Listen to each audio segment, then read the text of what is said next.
Welcome to the Fresno City College Psychology Department's video tutorial. This video covers a concept in classical conditioning called higher order or second order conditioning. This is an advanced topic in classical conditioning. Therefore, this video assumes that you are already familiar with all the basics. Let's start with a reminder of the definition of classical conditioning.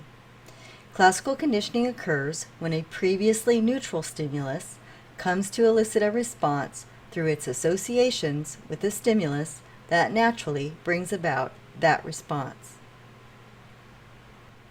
So what's higher order conditioning? Higher order conditioning occurs when a conditioned stimulus is frequently paired with a neutral stimulus, thereby further removing the organism from the originally neutral stimulus.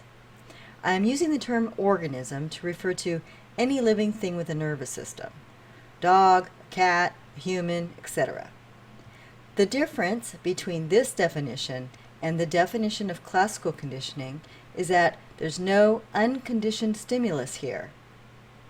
The conditioned stimulus acts as if it were an unconditioned stimulus.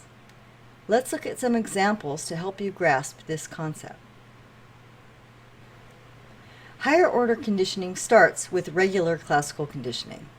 Let's revisit Pavlov's dog to help you understand this.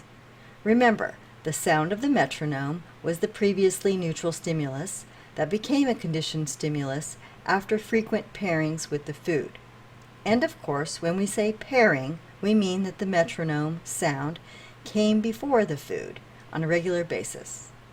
Over time, the metronome sound all by itself caused the dog to salivate.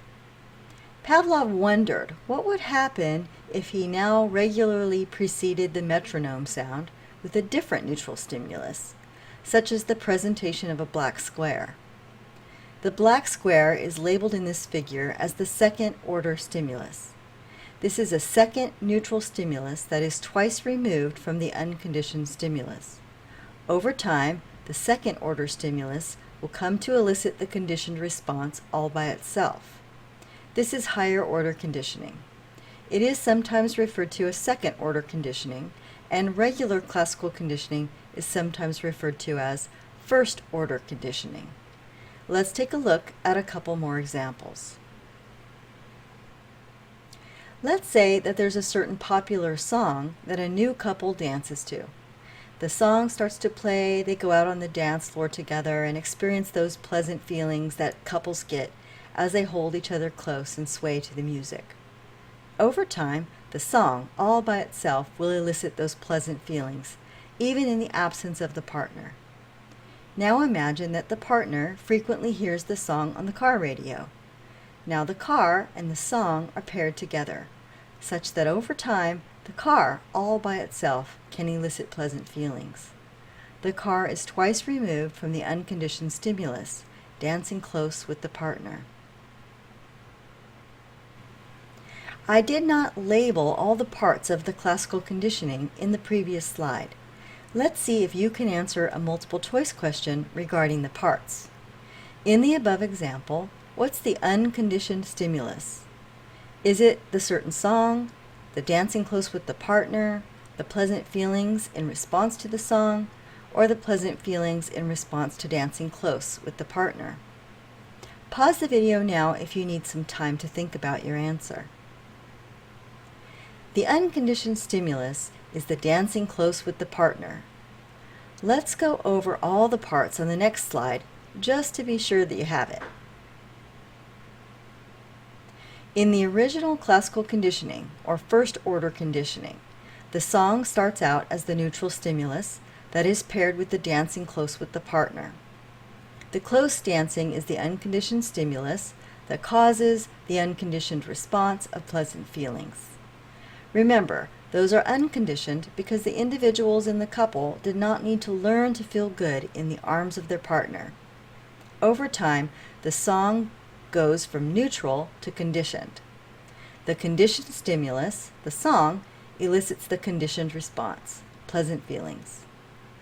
In the second order conditioning, the song acts as if it were an unconditioned stimulus.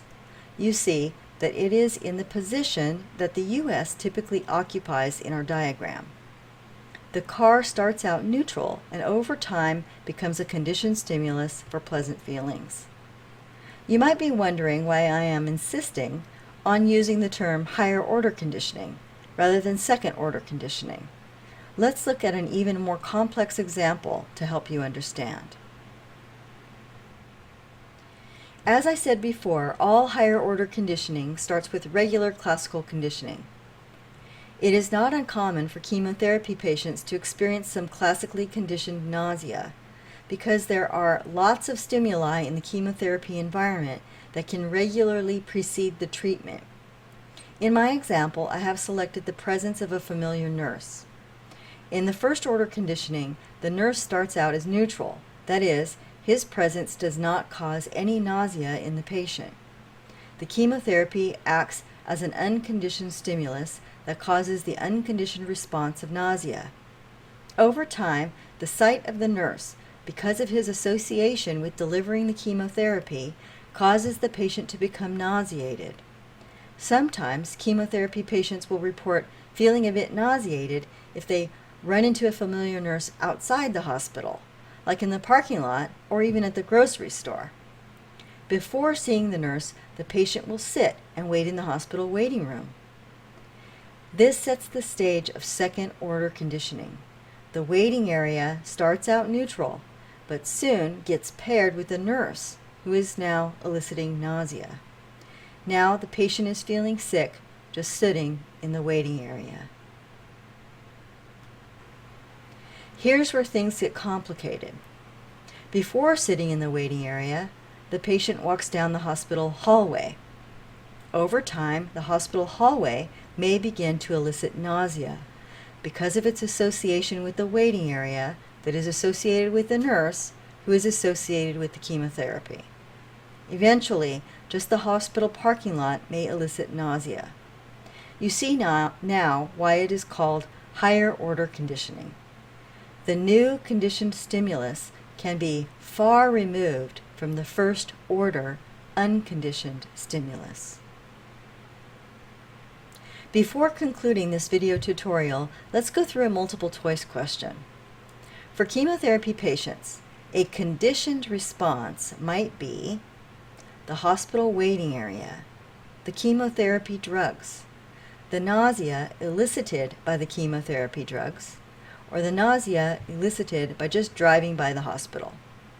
Pause the video now to give yourself some time to answer the question.